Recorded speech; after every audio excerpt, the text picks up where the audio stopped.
U.S. Energy Secretary Rick Perry has approved 6 secret authorizations by companies to sell nuclear power technology assistance to Saudi Arabia. RT correspondent Brigida Santos joins me now with the story. Brigida, before we go into too much detail, give me an idea what the story's about. Perry has approved at least 6 Part 810 authorizations, which allow American companies to start working on nuclear power technology that can be transferred to a foreign government. Now, in this case, it would be transferred, hopefully, in their case, to Saudi Arabia. And that's because the kingdom is currently reviewing competing bids from companies in the United States, in Russia, and South Korea as Saudi Arabia gears up to build 2 nuclear power plants. Now, Saudi Arabia says that it's not going to announce the winner of these contracts until later this year.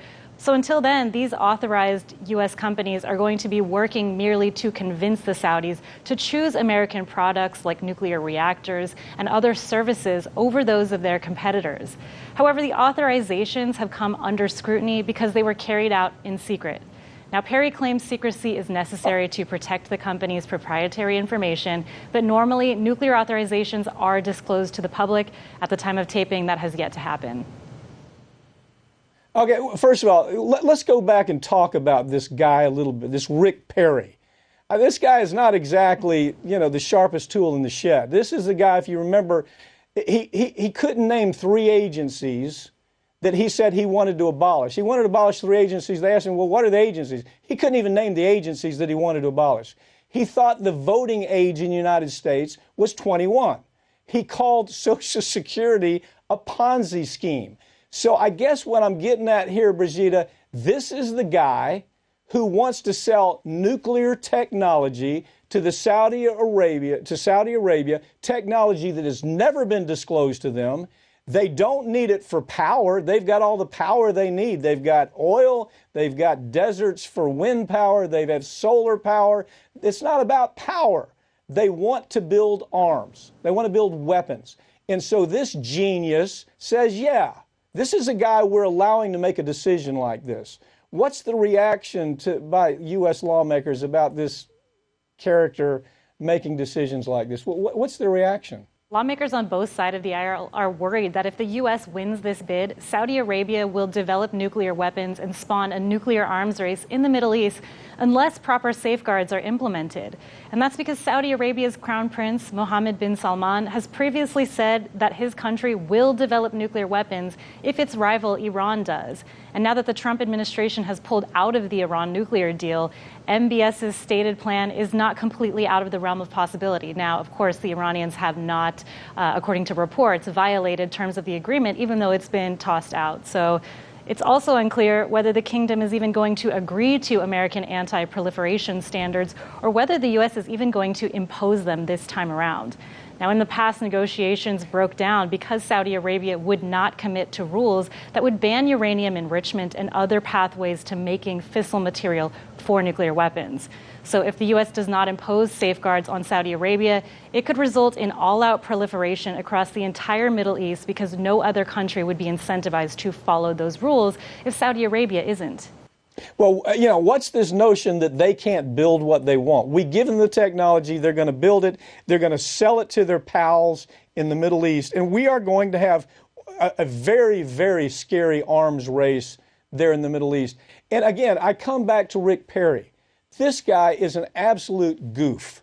I mean, he was a goof when he was running for president. He's been a goof since he was knocked out of the primaries, and we're allowing him to make decisions without stepping in and saying, no, we're not going to sell the Saudis this technology. The other part of it was what you raised.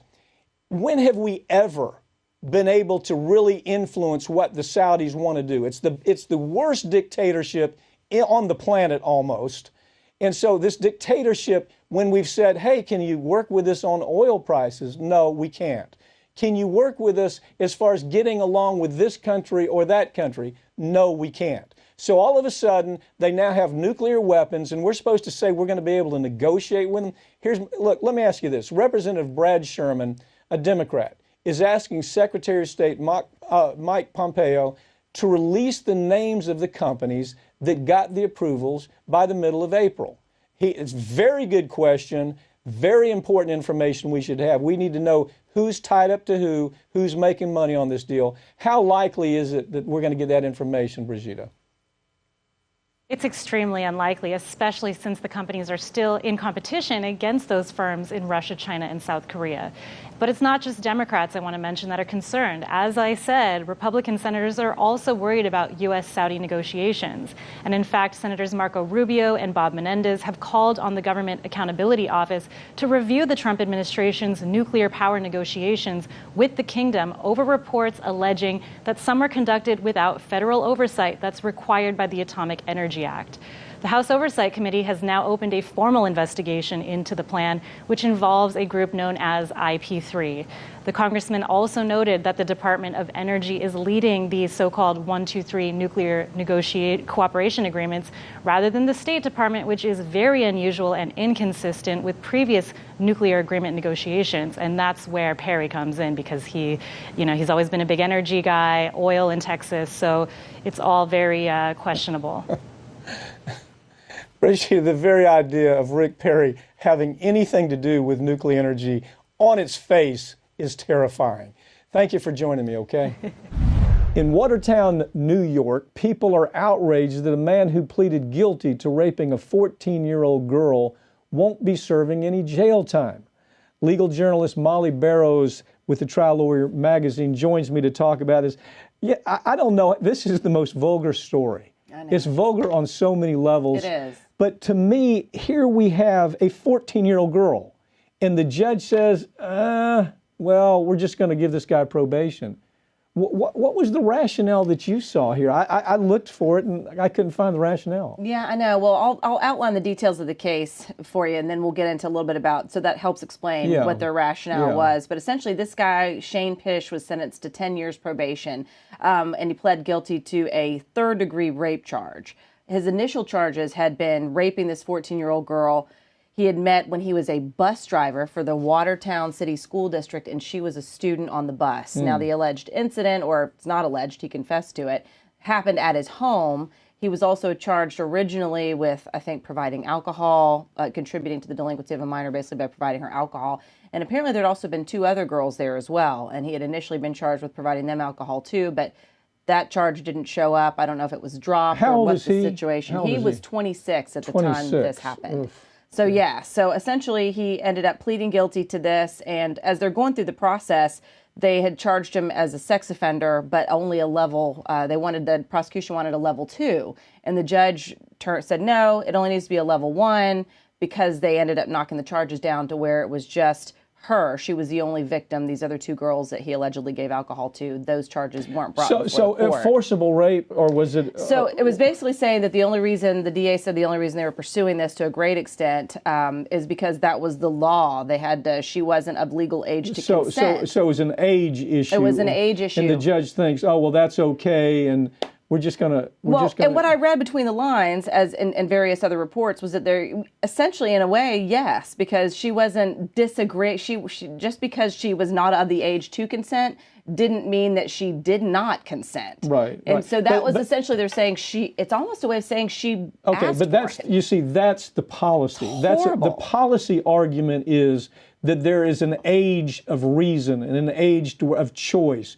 And anything below that age, whether it's 17, 18, right. Anything below that age, there are plenty of studies. They didn't just arbitrarily come up with this law. Right. There's a reason there's that a it reason. exists. They've studied the idea. They've studied when can a child make an intelligent decision.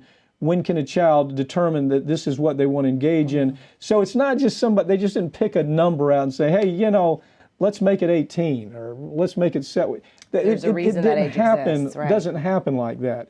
So this judge, I can't imagine that he's not under pretty serious scrutiny. What's the outcry on this? So James P. McCluskey is the judge. He's the one that decided that the level of sex offender should drop from a 2 to a 1. He, made a number of comments that basically would imply that he felt like that there was, because the guy had no priors, that he felt like that level needed to be dropped as well. There's 50,000 signatures now wanting this guy taken off the bench because of this. People are outraged. The victim's mother is outraged. She said, he took something from my daughter she'll never have back again. Now she's dealing with depression and anxiety. And the impression that you get from the DA's office as they defend this judge's sentence was that, hey, we actually did her a favor. If we had initially charged him under the higher level rape charge that we were looking at, which did have similar sentencing guidelines to the one that he ended up pleading to, if we had charged him under that, she might have had to have testified. She would have had to have testified before a grand jury as well as at trial. So going back to your point, it's almost like hey, we know that you were raped. We know that you might have consented, but you're not of the age to consent. Yeah. So we're just going to save you the trouble of testifying. Yeah, and see, those are the operative words, age of consent. Again, this isn't something that somebody just arbitrarily picked out a number and said, it's this number, and here everything below is below the age of consent. They've studied it, and they've figured out what is the impact, girl, to a young lady in later years. When can she really consent? Obviously, 13 and 14 is not an age of consent. And so I think they really need to treat this judge very poorly in this, and I hope they do. I hope they do as well, Pap. We're going to continue to follow it and see what becomes of this petition and the public outcry in this case. Yeah, because it sends a heck of a message to the rest of the public, doesn't it? Absolutely, and we certainly know the patterns with people like this, often cases. Yeah. Molly, thanks for joining me, okay? Thanks, Pap. Every year, 1 million hernia surgeries are performed in the United States. Unfortunately, some mesh implants that are used in these surgeries have caused complications, including infection and organ damage that led to surgeries to correct those problems. If this has happened to you, learn more about the hernia mesh lawsuit by going online to hernia.law or call us for a free consultation about your legal rights.